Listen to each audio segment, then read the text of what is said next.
ইংরেজবাজার পুরো এলাকায় পুরকর বৃদ্ধির সম্ভাবনা, বাড়তে পারে 3 গুণ হারে পুরকর।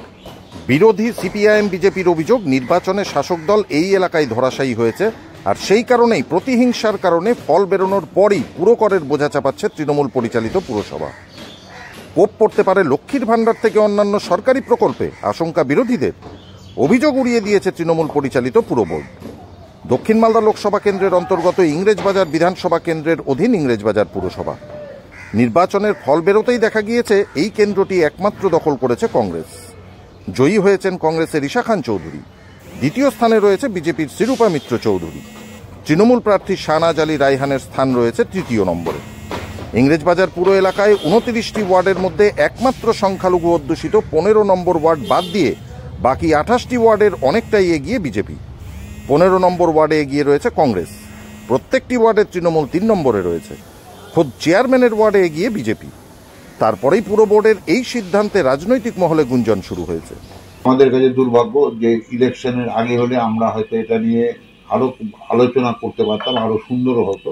কিন্তু যেহেতু ইলেকশনের পরে হলো, মানুষের মধ্যে একটা ক্ষোভ সঞ্চার হচ্ছে যে এই অ্যাসেসমেন্টটা ইলেকশন পরে হওয়ার জন্য মানুষ পৌরসভার প্রতি একটা বিরূপ প্রতিক্রিয়া। আমাদের মাননীয় চেয়ারম্যান কৃষ্ণেন্দু নারায়ণ চৌধুরীর উপর আমাদের বিশ্বাস আছে এবং তার সঙ্গে আলোচনা করে ব্যবসায়ীদের যাতে সুবিধা হয়, সাধারণ মানুষের যাতে সুবিধা, সেই ব্যবস্থা আমরা করব। বিজেপির অভিযোগ, নির্বাচনে পরাজিত হয়ে প্রতিহিংসার কারণে এই সিদ্ধান্ত নিয়েছে তৃণমূল পরিচালিত পুর বোর্ড। ইংলিশবাজার পুরসভা বারবার এই ধরনের ট্যাক্স বাড়ায় আর নাগরিকদের বিপদের মুখে ফেলে। আর ঠিক এই মুহূর্তে ট্যাক্স বাড়ানোর কথা হঠাৎ মাথায় আসা, তো আমি তো বলবো যে এটার প্রতিহিংসা পরায়ণ হয়েই এই ধরনের সিদ্ধান্ত নেওয়া।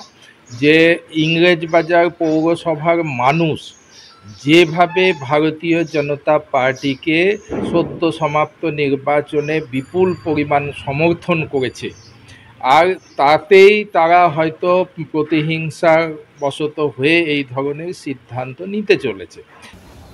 কংগ্রেসের অভিযোগ, কেবল করের বোঝা চাপিয়ে নয়, এরপরে হয়তো লক্ষ্মীর ভাণ্ডার সহ অন্যান্য সরকারি প্রকল্পেও এই এলাকাগুলোতে কোপ পড়তে পারে। আমরা আশঙ্কা করছি শুধুমাত্র জনগণের উপর করের বোঝা চাপিয়েই এরা স্বস্তি এবং শান্তি পাবে না, এদের উল্লাসটা আরও বাড়বে। সরকার জনকল্যাণমূলক সামান্য যা কিছু করেছে, যারা ভোট দেয়নি তাদের কাছ থেকে সেই জিনিসগুলোর সুযোগটাকে, অধিকারটাকে কেড়ে দিবে। যে সমস্ত এলাকাতে জনগণ, নির্বাচক মণ্ডলী ক্ষমতাসীন দলের প্রার্থীকে ভোট দেয়নি, সেই সমস্ত এলাকাতে শাস্তি সাত কার্ড কেড়ে নেওয়া হতে পারে। সেই সমস্ত এলাকাতে সরকারি কোনো আদেশনামা না দিয়েও লক্ষ্মীর ভাণ্ডার প্রকল্পের টাকা জমা নাও হতে পারে। এইভাবে ওদেরকে ভীত সন্ত্রস্ত করে নিয়ে দলীয় নিরাপত্তা বজায় রাখার জন্য একটা প্রচেষ্টা এদের পক্ষ থেকে চালানো হবে। যদিও সমস্ত অভিযোগ অস্বীকার করে তৃণমূল পরিচালিত ইংরেজবাজার পুরসভার চেয়ারম্যান কৃষ্ণেন্দু নারায়ণ চৌধুরী বলেন, এই অভিযোগ সঠিক নয়। বিজেপি মিথ্যা অভিযোগ আনছে। প্রচুর পুরকর বকেয়া রয়েছে, যেমন কমার্শিয়াল রয়েছে তেমনি ডোমেস্টিক রয়েছে।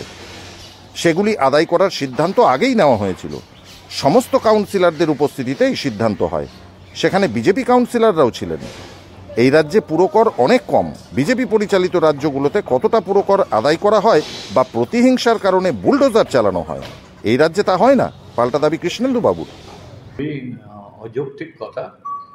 বিজেপির 3 জন মেম্বার এখানে আছে, একজন লিডার অফ অপোজিশন আছে। প্রতিটা সিদ্ধান্তই বোর্ডে হয়। আমাদের স্টেট ভ্যালুয়েশন বোর্ড প্রতি 5 বছর 10 বছর পর ভ্যালুয়েশন অ্যানালিসিস হয়। তো সেই হিসাবে প্রত্যেকের বাড়ি, সব দোকান মাপামাপি হচ্ছে। কাউকে নোটিশ পাঠানো হয়নি। ওনারা আগে জেনে নিলেন নোটিশ পাঠানো হারার জন্য না, এটা যদি ইলেকশন না থাকতো তাও নোটিশ যেত। এখানে ট্যাক্স অ্যানালিসিস হয় প্রত্যেকটা। আর বিজেপির যে রাজ্যগুলো আছে সেখানে ওরা দেখুক কীভাবে ট্যাক্স অ্যানালিসিস হয়, আমাদের রাজ্যে কীভাবে ট্যাক্স অ্যানালিসিস হয়। এটা মিথ্যা কথা বলে কিছু হবে না। ব্যুরো রিপোর্ট, সংবাদ বাংলা টিভি।